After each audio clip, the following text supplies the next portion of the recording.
பறவைங்களோட ஊரில் கரண்ட்டுக்கு கஷ்டம். பறவைங்களோட ஊர் இப்போ ரொம்பவே மாறிப்போச்சு. ஒரு காலத்தில் சாயந்தரம் நேரம் ஆச்சுன்னா போதும், எல்லாரும் ஊருக்கு நடுவில் இருக்கிற மரத்துக்கு கீழே உக்காந்துக்கிட்டு சந்தோஷமா பேசி சிரிச்சுக்கிட்டு இருப்பாங்க. ஆனால் எப்போ இந்த ஊருக்கு கரண்ட் கனெக்ஷனை கொண்டு வந்தாங்களோ அப்போவே எல்லாம் மாறிப்போச்சு. எல்லார் வீட்டிலையும் பெரிய பெரிய டிவி, ஃப்ரிட்ஜு, மிக்சி, இதை விட ஒவ்வொருத்தங்க கையிலையும் ஒரு மொபைல் ஃபோன் இருந்துச்சு. அன்னைக்கு சாயந்தர நேரம் துணிக்குருவி, மகிக்கழுகு ரெண்டு பேருமே ஒரே இடத்துல உட்காந்துக்கிட்டு ஃபோனில் ஏதோ வீடியோஸ் பார்த்துட்டு இருந்தாங்க. துணிக்குருவி ஃபோனில் சமையல் வீடியோவை பார்த்துக்கிட்டே, இங்கே பார்த்தீங்களா மகி, இந்த சமையல் எவ்வளோ அழகாக பண்ணுறாருன்னு, நாளைக்கு நம்மளும் பண்ணலாமா? மகிக்கழுகு வாட்ஸ்அப்பில் வந்த ஜோக் பார்த்து சிரிச்சுக்கிட்டு இருந்துச்சு. சரி டோனி, ஆனால் முதல்ல இந்த ஜோக் பாரு, நம்ம சிச்சுவை பற்றி தான் யாரோ சொல்லியிருக்காங்க. ரொம்ப ஃபன்னியாக இருக்குல்ல? ஆமாம், ஆனால் இந்த ஃபோன் வந்ததுக்கப்புறம் நம்ம சந்தோஷம் போயிடுச்சோ பாரு. நாம் ரெண்டு பேர் மட்டும்தான் இங்கே இருக்கோம், மற்றவங்க எல்லாரும் எங்கே இருக்காங்கன்னு தெரியல. உண்மைதான் டோனி, நம்ம எல்லாரை விடவும் ரொம்ப மோசமாக இருக்கிறது அந்த சிச்சு மட்டும்தான். எல்லாரை விடவும் மோசம் நம்ம சிச்சு காக்கா தான். சிச்சு காக்கா ஃபோனுக்கு அடிமையாயிடுச்சு. காலையில் எழுந்திரிச்சதுலேருந்து படுக்கிற வரைக்கும் என்ன வேலை செய்தோ இல்லையோ எப்போவுமே அந்த ஃபோன் பார்த்துக்கிட்டே இருக்கிறது தான் சிச்சு காக்காவோட வழக்கமாயிடுச்சு. சிச்சு காக்கா ஃபோனை பார்த்துக்கிட்டு, டே சின்னோ சின்னோ, இங்கே பாரு, இந்த ஏஞ்சல் ட்ரெஸ்ஸில் நான் பார்க்க ஏஞ்சல் மாதிரியே இருக்கேல. துணி மட்டும் இப்போ இந்த ஃபோட்டோவை பார்த்தானா ரொம்பவும் பொறாமப்படுவாள்ல. அம்மா, அந்த ஃபோட்டோவை காட்டி என்னை அடிக்கடி பயமுடுத்தாதம்மா, எனக்கு பசிக்குது, சாப்பாடு போடு.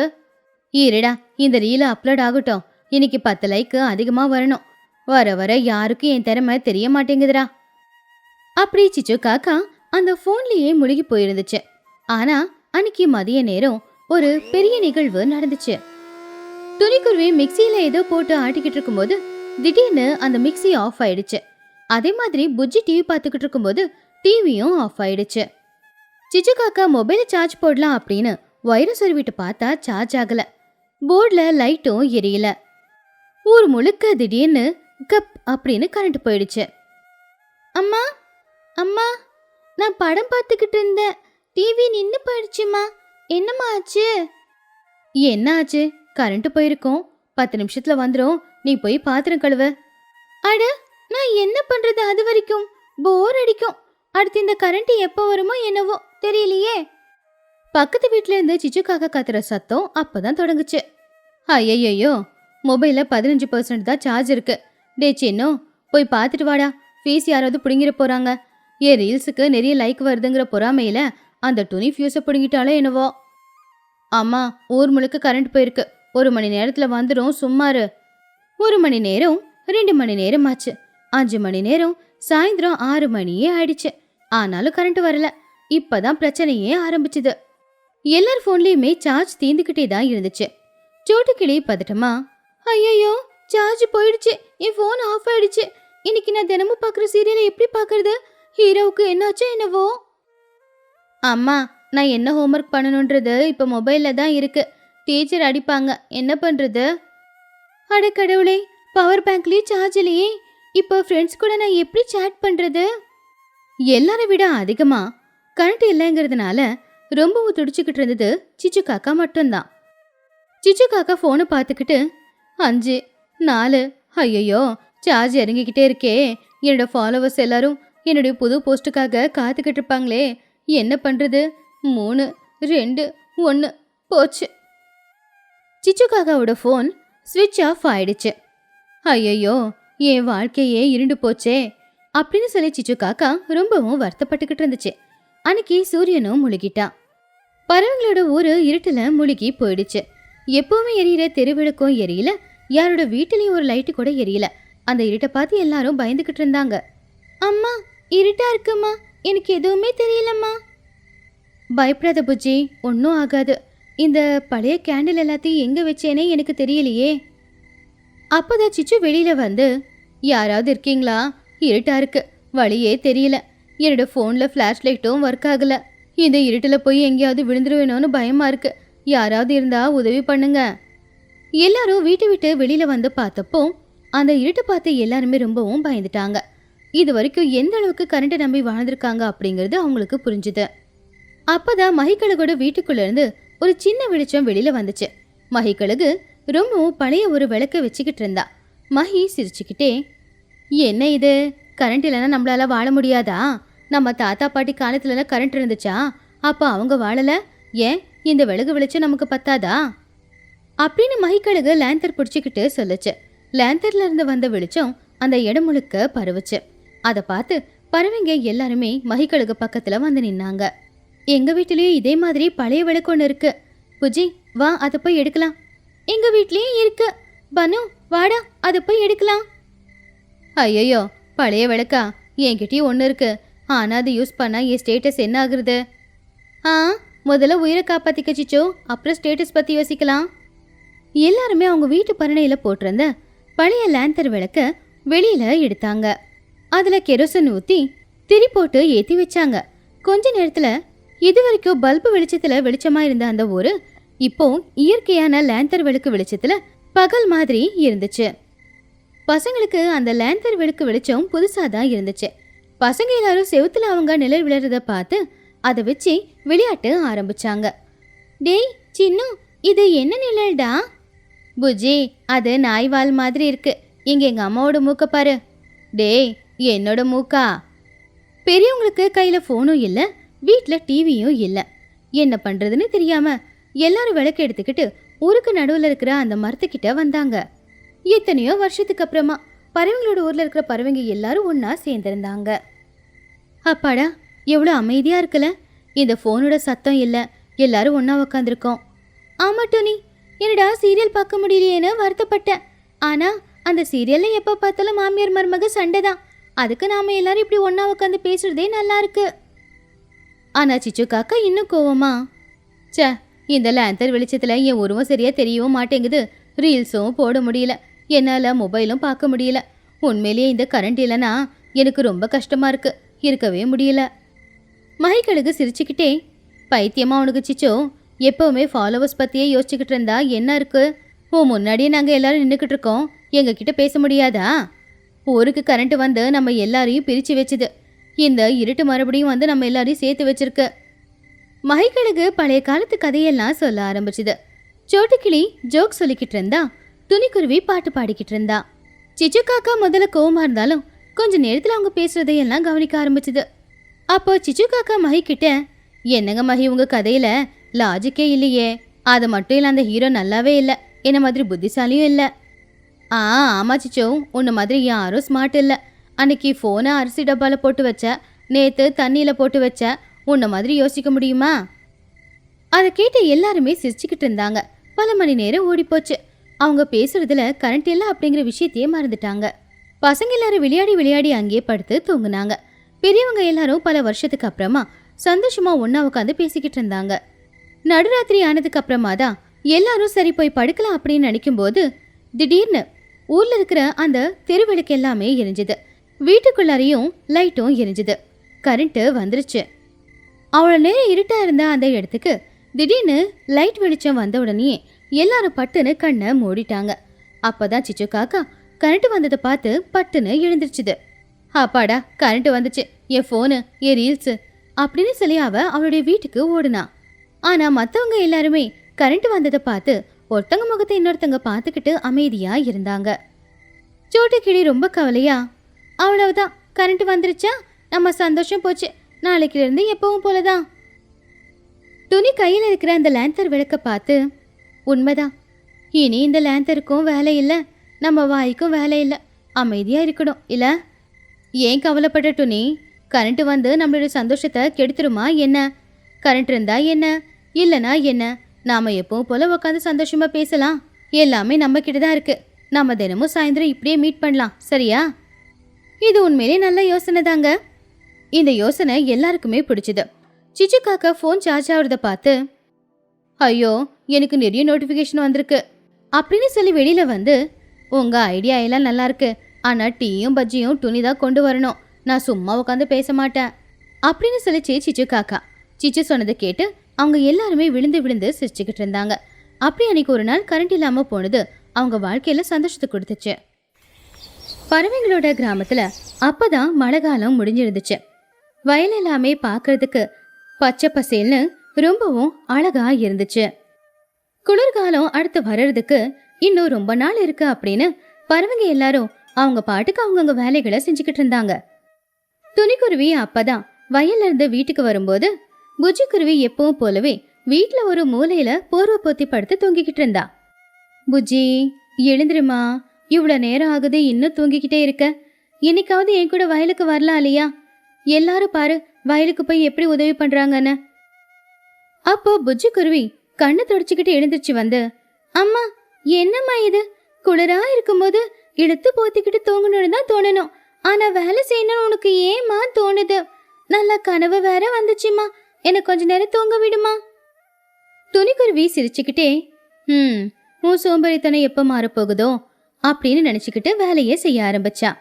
இன்னொரு பக்கம் ஊருக்கு நடுவுல இருக்கிற மரத்துக்கு கீழே உட்காந்துக்கிட்டு சிச்சு காக்கா, சோட்டு கிளி, மகிக்கழுகு 3 பேரும் பேசிக்கிட்டு இருந்தாங்க. அப்போ சிச்சு காக்கா மத்தவங்கள பார்த்து, அப்பாடா, இந்த மழை காலம் முடிஞ்சுது. ஈரத்துல நனைஞ்சு நனைஞ்சு என் ரெக்கையெல்லாம் எப்படி இருக்கு தெரியுமா? இப்ப வெயில்ல நல்ல ரெக்கையை காய வச்சுக்கலாம், நல்லா கதகதப்பா இருக்கும். ஆமா சிச்சு, இந்த தடவை விளைச்சலும் நல்லா விளையும்னு தோணுது. இந்த நிலைமை இப்படியே இருந்தா நல்லா இருக்கும். ஆமா, ஆனா அடுத்து வரப்போறது குளிர்காலம் அப்படிங்கறத யாரும் மறக்க வேணாம். இப்பவே காட்டுக்கு போய் விறகு கொண்டு வந்து வச்சிடுங்க, போர்வையெல்லாம் தயாரா வச்சுக்கோங்க. குளிர்காலம் வந்ததுக்கு அப்புறம் தவிக்க கூடாது. அப்போ சிச்சு காக்கா கிண்டலா, அட என்னங்க மகி, நீங்க இப்பவே கண்டிஷன்லாம் போடுறீங்க. குளிர்காலம் வர்றதுக்கு இன்னும் 2 மாசம் இருக்கு. அது வரைக்கும் நாம சந்தோஷமா இருந்துக்கலாம். குளிர்காலம் பக்கத்துல வரும்போது தேவையான ஏற்பாடுகளை செஞ்சுக்கலாம் அப்படின்னு சொல்லி எல்லாரும் பேசிக்கிட்டு சிரிச்சுக்கிட்டு அவங்கவுங்க வீட்டுக்கு போயிட்டாங்க. ஆனா அன்னைக்கு ராத்திரி பறவைங்க எதிர்பார்க்காத ஒரு மாற்றம் அந்த ஊர்ல வந்துச்சு. அன்னைக்கு ராத்திரி யாருமே எதிர்பார்க்காத விதமா திடீர்னு சில்லுன்னு காத்து அவங்க ஊருக்குள்ள வர ஆரம்பிச்சுது.